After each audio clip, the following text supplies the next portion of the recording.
சென்னையில் பணிபுரியும் பெரும்பாலான பொதுமக்கள் தொடர் 3 நாட்கள் விடுமுறையை முன்னிட்டு தென் மாவட்டங்களை நோக்கி செல்கின்றனர். இதற்காக சென்னை கிளாம்பாக்கம் பேருந்து நிலையத்திலிருந்து தமிழக அரசு சார்பில் சிறப்பு பேருந்துகள் இயக்கப்படுகின்றன.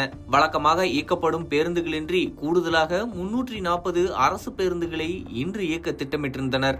இந்த நிலையில் நள்ளிரவு 2 மணியை கடந்து போதிய பேருந்துகள் இல்லாமல் கிளாம்பாக்கம் பேருந்து நிலையத்தில் பயணிகள் பரிதவித்தனர். குறிப்பாக திருச்சி, கும்பகோணம், சேலம், விழுப்புரம், கடலூர், கன்னியாகுமரி, நாகர்கோவில் உள்ளிட்ட தென் மாவட்டங்கள் செல்வதற்கு பேருந்துகள் இல்லாமல் தவித்தனர். பேருந்து நிலைய நடைமேடைக்கு பேருந்துகள் வரும் வழியில் காத்திருக்கும் பயணிகள் ஆபத்தான முறையில் ஓடும் பேருந்துகளில் ஏறி இருக்கையில் இடம் பிடித்து பயணம் செய்து வரும் அவல நிலை ஏற்பட்டுள்ளது.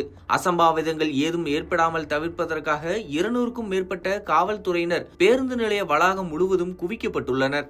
இருந்தபோதிலும் நள்ளிரவு 2 மணியை கடந்தும் பெரும்பாலான பகுதிகளுக்கு போதிய அளவில் பேருந்துகள் இயக்கப்படாததால் பயணிகள் கடும் அவதியடைந்து பேருந்து நிலைய வளாகத்தில் சுற்றித் திரிகின்றனர். சிலர் பேருந்து நிலைய வளாகத்திலேயே உறங்குகின்றனர்.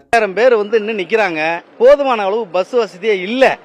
கேட்டா அரசு சொல்லுது இவ்வளவு 2000 பஸ் விடுறோம், 3000 பஸ் விடுறோம், 3 நாள் தொடர்ந்து லீவ் இருக்கு அப்படின்னு சொல்லி சொல்றாங்க. ஆனா எவ்வளவு பேர் மக்கள் தவிச்சுக்கிட்டு இருக்காங்க சார். 12 மணி சார், தூங்குற நேரம் சார். எல்லாம் குழந்தை குட்டியை வச்சுக்கிட்டு இருக்காங்க.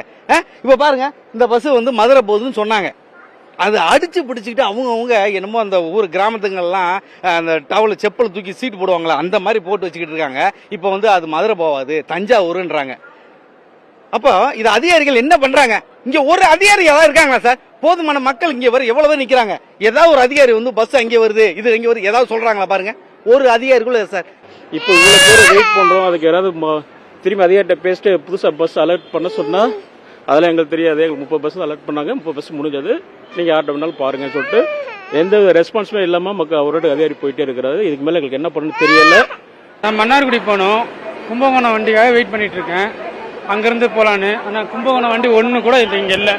இந்த வண்டி எதுவுமே மூவ் ஆகல இது வரைக்கும். ஆனா திருச்சி ஃபுல்லா திருச்சி பஸ் தான் இருக்கு. ஆனா மூவ் ஆகல ஒண்ணு கூட.